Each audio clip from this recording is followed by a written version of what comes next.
Today is my last show of the summer season, and I'll be on hiatus for the summer, but I'll be back in September.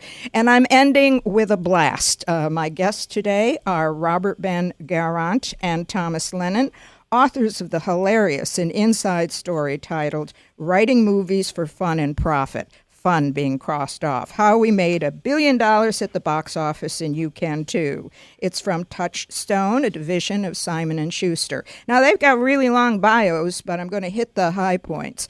Robert, who asked to be called Ben, was born in Cokeville, Tennessee, and he lives in Hollywood with his 3 cats, Baby, Heaven, and Pikachu. Oh, that's so embarrassing. He said he didn't name any of them. Now, Lennon lives in Los Angeles with his wife, the actress Jenny Robertson, and their son Oliver. And I should point out they are also both cats. Now, this is where it gets confusing. This is where it gets confusing, but I bet Tom helped to name his son Oliver. Now, they've been together for a long time, and you can tell, involved in the sketch comedy group, The State, that Lennon co-founded. I don't know if Ben is Ben the other co-founder? We'll find out. It started as like our college comedy group. Yeah, and it went on to become an award-winning TV show. We made hundreds of dollars off of that. Oh, and obviously, I'm exaggerating a little substantially. That's a substantial exaggeration that I'm making when I say that. I'll tell you, this has been the best bio introduction I've had because there's 3 of us introducing them, and we're going to get it all straight that way. We've also, I should point out, I could give a little bit more about us. As far as I know, collectively, we've won 0 awards, right? Wait. Ben was nominated for an Emmy, but I didn't win. No. Yeah. Well, the book goes to show that you don't need to win awards to make $1 billion at the box office. In fact, smart or talented, really. Well. In fact, I would argue that they're often at odds with each other. Well, it kind of sounds that way, but we do have to mention to the listeners, because they're certainly going to know the movies that you were involved with, Night at the Museum and Night at the Museum Battle of the Smithsonian. Those are 2 biggies, and you've got a whole bunch among many. Yes. Among many. You've got many, many others, but we could spend the whole time that you're on talking about just the movies that you've done, but I do want to mention a couple of things. You've got a movie forthcoming starring Vin Diesel for MGM. You can read more about them on their website, writingmoviesforfunandprofit.com. And they're successful because they say so, and the money they make says so. So I'm going to welcome you again, guys. Welcome. Thank you very much for that introduction that we could not have written better ourselves. Oh, well, thank you so much. I couldn't have done it without you, obviously. No, we've written some of the greatest films you've ever seen, some of the most horrible films you've never seen. We the point of the book was there are a fair amount of screenwriting books on the market. Every man, woman, and child in America seems to want to be a screenwriter. This country used to produce things like airplanes and railroads, and now we do screenplays. We do reality television on the internet, tweets, and we're all working on a screenplay. Well, I'm going to jump in, though, before you go any further on that, because I do want to tell everybody that's listening that part of the proceeds of the sale of this book is going to go to the USO of Metropolitan Washington, and that's really, really great. Yes. When you put a book out with a cover as obnoxious as we have, it's pretty gross. You need to do something karmically to correct your karma.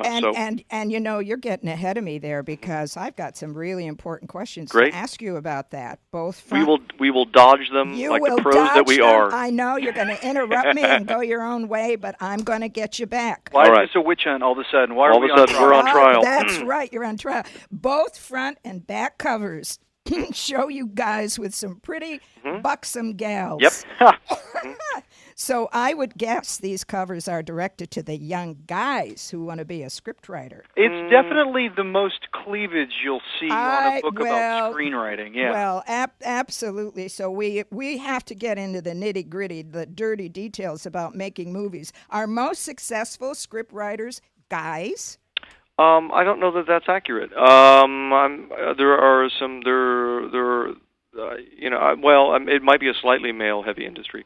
I don't know. That's changed recently. Yeah, I don't think that's really true anymore. Yeah, with Monster and Deb Cody, I do think that Hollywood, like the rest of the world, is probably slow to change, but I think the change is happening. Which is exciting, which is good. Well, it is. I would say maybe the back cover of you guys in metallic Speedos are meant to excite the Jacqueline, ladies. Let's talk more about this back cover because it deserves being discussed in detail. When you're in the bookstore, if you've seen the front of the book, flip to the back. Flip to the back, that's right. And you'll see more of two screenwriting guys than you may be ready for. Well, I was saving this question for later, but I'm going to say it right now. Are those really your bodies and somebody just pasted your head on it? Do you think we look that good? My goodness. That might be the biggest compliment we've ever received. I'm going to go ahead and say best compliment we've ever gotten, and it's about weirdly how we look in Speedos. Yeah. Which is a bummer because we've written a ton of movies. Yeah.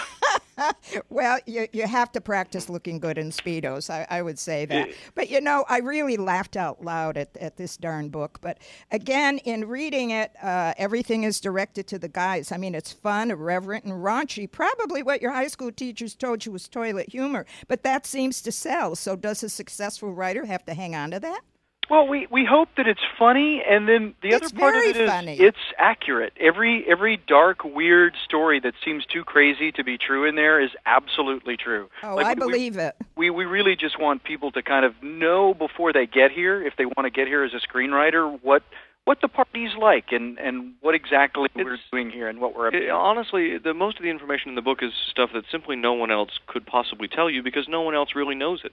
You have to be working in the trenches here, seeing how the sausages are made, to mix some metaphors. But that's literally what we're doing. We're in trenches making sausages is how Hollywood movies get made. That seems like the FDA would not approve of it. Does seem like it. Seems like trenches? It's literally like Upton Sinclair's The Jungle. It's like that. It's like the World War I kind of stuff. That's really weird. Yeah. But honestly, really very few people know these ropes for a job that a lot of people are pursuing. A lot of people are working on screenplays.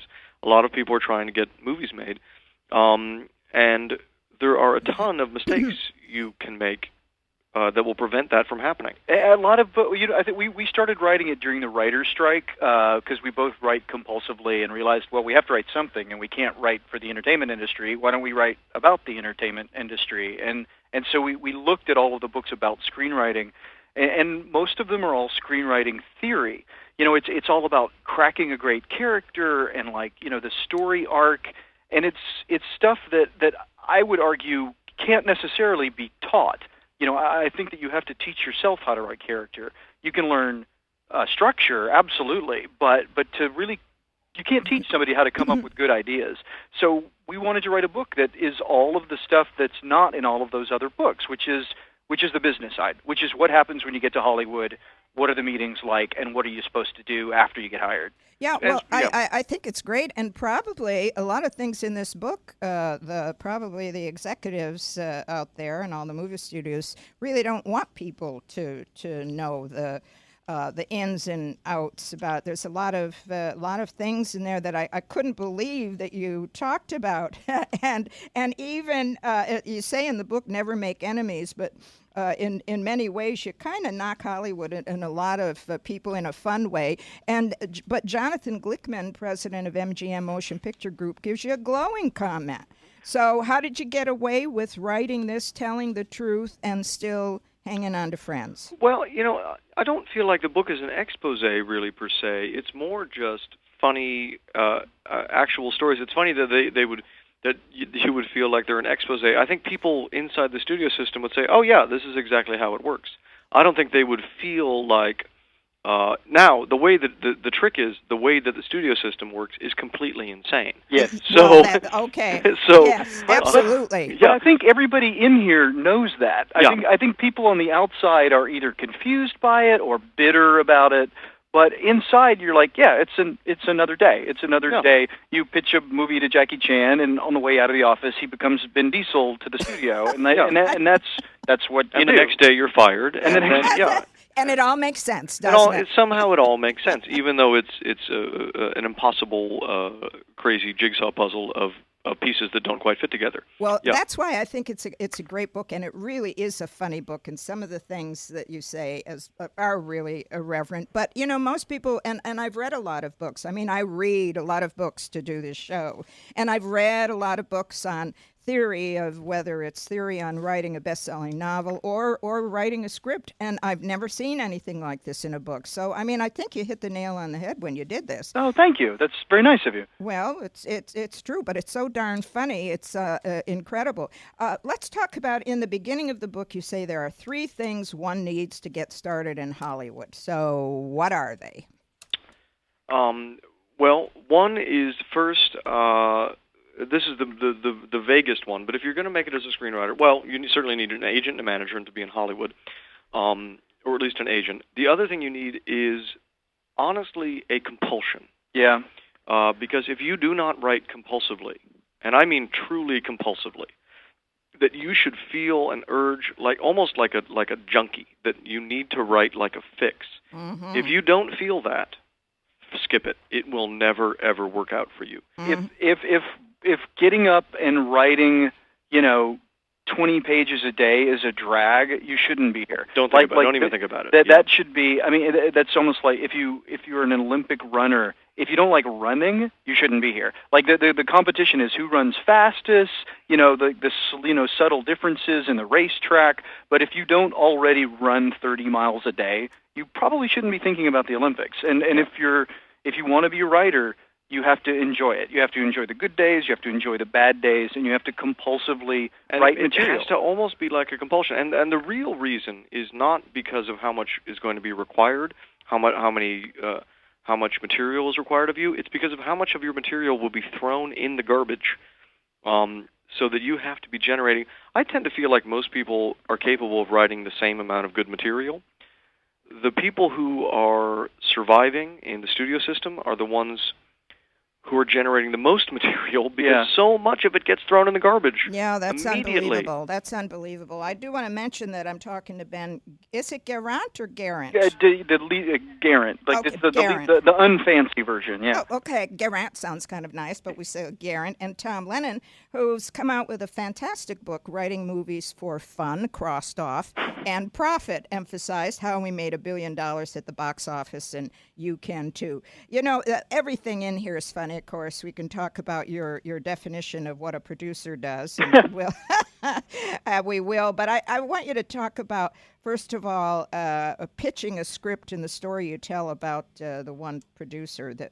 We did have a woman did fall asleep once while we were pitching, and this was a really remarkable time because when you're in a room, when there's only 3 of us really in the room, us and this woman that we were pitching, right. And so we started to pitch it, and we had worked out a very elaborate. Again, some advice we give in the book is keep your pitches very, very short. Yeah. 10, 12 minutes. 12 is really you're pushing it.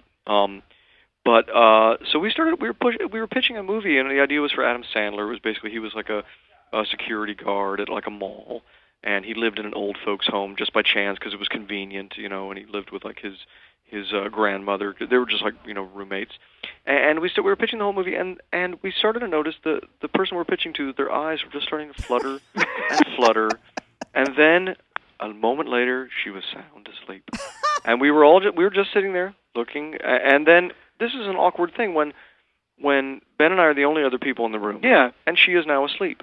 And you think, well, what do we do? And the answer is, we just sit here and wait. And we pretend it didn't happen. Yeah. And eventually, she woke back up.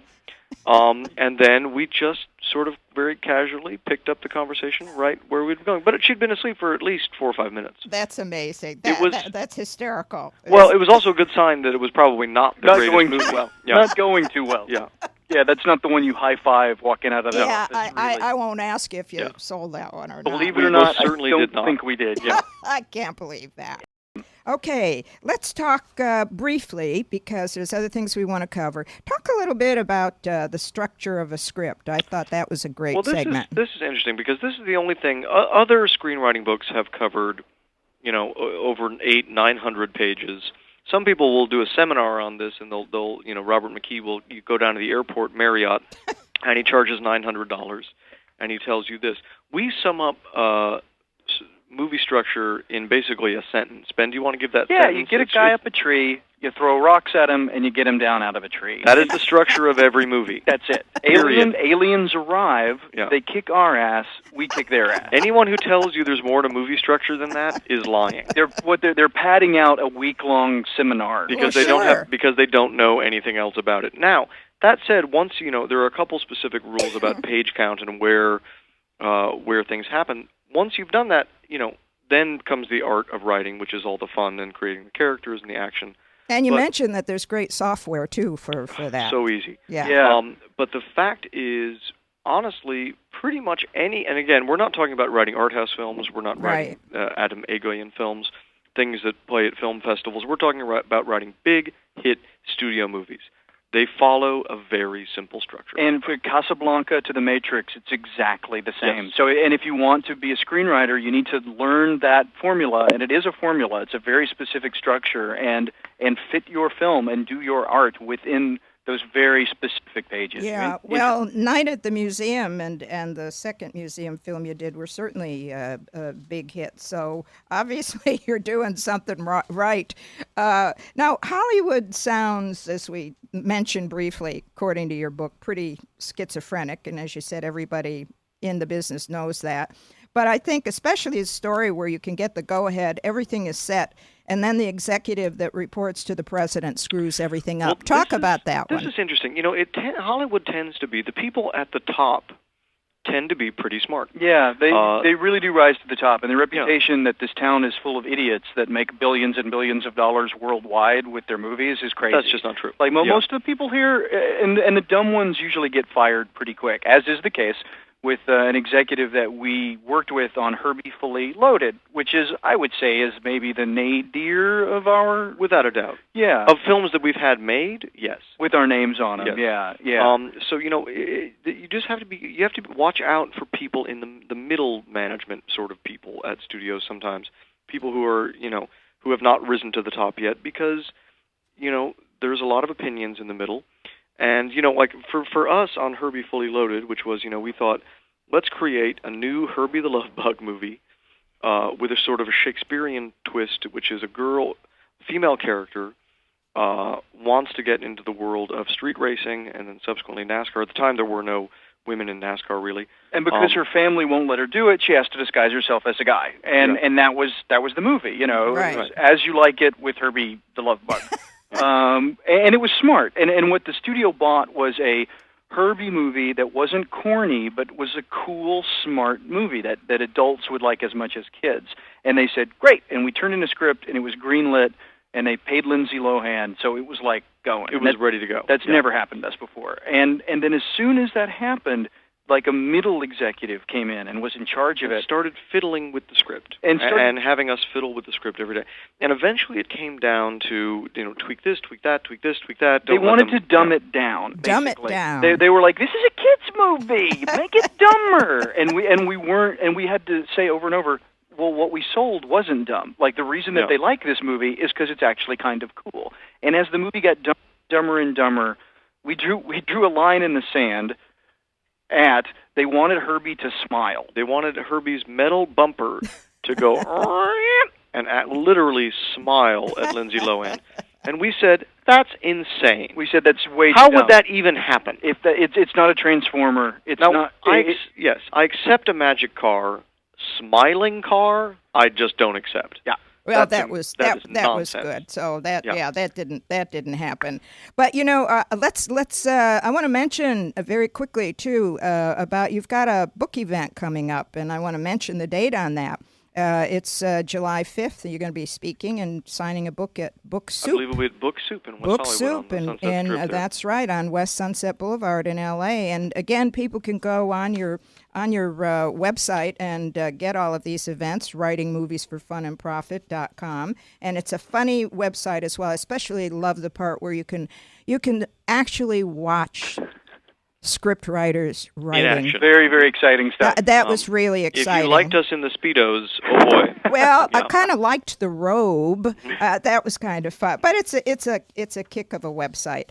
You mentioned that you wrote this when you were on writer's strike. but I don't know, maybe at the time you needed more money and waiting around for films being, to come together and the strike to be over. But did you really expect that you were going to get this all put together and sell it and have such a fun book and have all the good time you're having with it? We did. I should point out that we're actually, everything that we make from the book, we're giving to the USO. So we're not really... We did not write the book to make money on it. Yes, we're so obnoxious in it about how much money we have and make that we wanted to give it to the USO.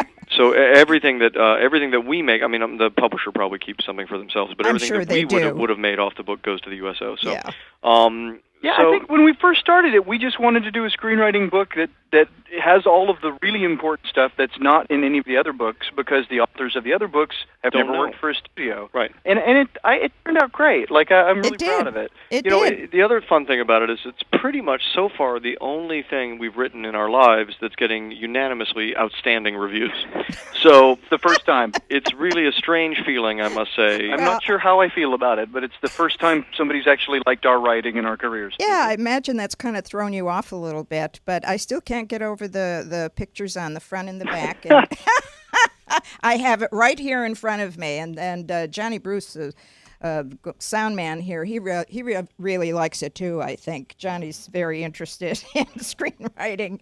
Well, have you noticed there's never been a kind of a Speedo screenwriter's calendar? No, there never has. Bruce Valanche in April, there's a reason that hasn't ever happened. Well, I don't know. I think you've started something here. I think you ought to go with it. I mean, especially wearing the little sailor hat that you got on there. I think nothing says questionable dude like a skipper. Like sailor hat. That's right. Captain's hat. The old captain's hat. Yep. How about you now talk a little bit about the example of the Lords of the Rings making billions of dollars, and what happened to it? Oh, we were talking about that New Line basically. We basically talk about it. This is it's a fickle town. New Line made the Lord of the Rings trilogy, which made a couple $1 billion at the box office, and then about a year and a half later, they almost went out of business. It's a crazy town. I mean, the people here are insane for good reason, because you can't. It's not like making tires or cars where people will always need them and they're the same every year. Like, the moods are fickle and the markets change, and so you have to be crazy to want to be here. After you're here, it's almost impossible to make a good movie. I would also argue it's almost impossible even to make a terrible movie. Well, I think that's true. It's shockingly hard to make even a total turd. Yeah. It's still, you can still go and see it at your local theater. Yep. It's so funny. Almost impossible. Yeah, that was quite a story. I want you to talk about the difference, and again, be brief, because it was very brief in the book, the difference between agents and managers. I think we actually had one of our managers write up a little thing, and I think they sum it up. I think he says that agents wear suits and managers wear blue jeans. Yeah. And that's pretty accurate. Why do agents wear suits? I often wondered. I think it's to be. The agents are the one who's supposed to be intimidating. Exactly. And the other one's supposed to be like, just, I'm in it for the art, man. I think also to make them feel like they have a job that's not completely insane. Right. They're like, look, I'm dressed like a normal person. Yeah. This must be a normal job I have, right? No, it's the most insane job in the world. And what does the producer do? That's a terrific question. If you ask them, the answer is they do everything. Yes. But that's if you ask them. There were producers involved in Night at the Museum who we never even met. Still haven't met. Yeah. And we've done 2 films with them. Yeah. Really? Yes. It depends who you ask. If you ask the producer, when a film wins an Academy Award, the producer is the person who collects it. Right. Meaning they've done everything. Yes. And sometimes I bet there are producers who've accepted that award without having seen the film. Yeah. I'm sure it happens. They're like, this must be busy. Pretty good. You can't see every movie you make. But you said the biggest thing they do is what? You remember? Well, they do a tremendous amount of yelling. Yeah. Basically the job involves, they do have to yell. The lucky producers die young. I think we point out, because if you can't do this for that long. It's just too much yelling for one person to have to do. And some of them do everything. Like some of them, sure, they it's their idea, and they hired the writer, and they hired the director, and that's in the classic sense. You really do everything if you're the producer. Right. But that doesn't always work out that way. Well, I have several producer friends that are women, and I wonder if the women yell as much. I've never asked them that. I suspect maybe even more. You think maybe even more? Trust me on this one. Yeah, they don't cry, huh? Not the ones I've met. No, okay. I've seen a lot of men producers cry, so I don't think that's something that you can really own in that sense. Well, what do you think is the most important thing in this book that you've written? If you had to pick one, what do you think would be the most important thing? Well, I would say that to each of you. In my opinion, the thing that I hope people take from this book is if we can make it, you absolutely can. If we did it, it's doable, and the way to do it is just work hard. Like there's a lot of stuff you can't control, which is the connections that other people have, or the money that they have, or that they have the rights to something. But what you can control is that you can work harder than the next guy. And if you do that, you're going to end up on top. The other thing that I would say is, and I think we hit this pretty hard, which is a lot of screenwriting books tell you that writing is a sort of wonderful, mysterious craft that you do that, sheds light on the human condition. No, get over yourself. Writing is a job. So get over your ego, accept the idea that you might never win an award, and you might really go places. And you might go those places first class if you're really doing it right. Well, which is nice. They give you a cookie at the end. It's fantastic. You get pajamas on Air France. Sometimes you do, yeah. Oh, you do get pajamas on Air France? In first, oh yeah. Oh, no kidding. Mm-hmm. Do they have those little beds that open sure up do. from your seat and everything? It's nicer than the home of most other screenwriters. British Airways, same. It's lovely. Oh, gosh. So do you guys travel a lot together? And separately, yeah. And separately. So you're not always joined at the hip? We are not, no. Yeah. We're Well, often joined by a headset. yeah. Yes, exactly. One of my favorite sections, well, I have a lot of things in here that I thought were really great, but I love the one that you have titled How to Pimp Your Movie. Ah, yes. Basically, we're talking about getting your movie out on the streets like a prostitute and making sure it comes back with money. Yeah. Which is what we're saying, kids say pimp your ride, and they mean to sort of like bedazzle it and dress up. We literally mean the way that pimps send prostitutes out to go get money is what you're supposed to do with your movie. Pimp it. You bring them back, you get their money, and Yes. make sure they weren't cut or hit. Yes. That's what we're doing. Yeah. In the old-timey definition. We're talking about the 1970s Yeah, the Shaft definition. era. Shaft definition of pimp. okay. Yes. All right.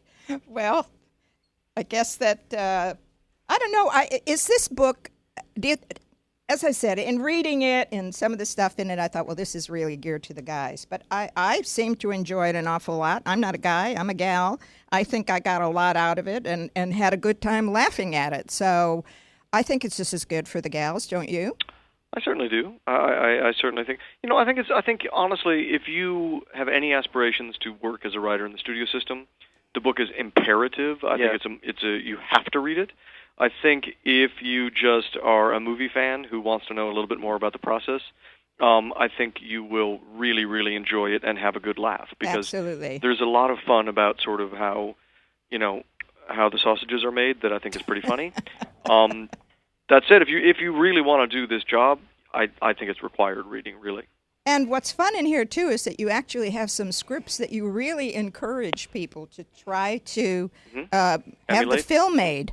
Yeah, we think it's like Willy Wonka and the Golden pitches, Ticket. Yeah, they're pitches, and those are free with the book. Yeah, there's, I believe, 5 or 6 fully formed, fully written out movie ideas that you are, as a purchaser of the book, go sell them. Yeah. Well, that's great. And guys, on that, we have to say goodbye. This is the Jacqueline Bachar Show. I'm telling you, this is a terrific book. Get this one. Hold on. We'll be right back.